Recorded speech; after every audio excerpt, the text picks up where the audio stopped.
All right, Shade Tree Mechanics here, 101. If you have a rusty 1965 fender well like this one,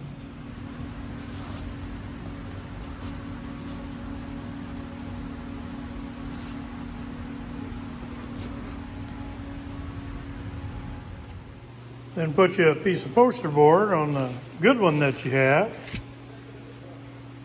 trace it out, flip it over to a clean sheet of metal, cut that metal out, bend it into the shape that you need it to be in, then go to cutting and grinding and welding, and voila, you have a mirror image of your good one.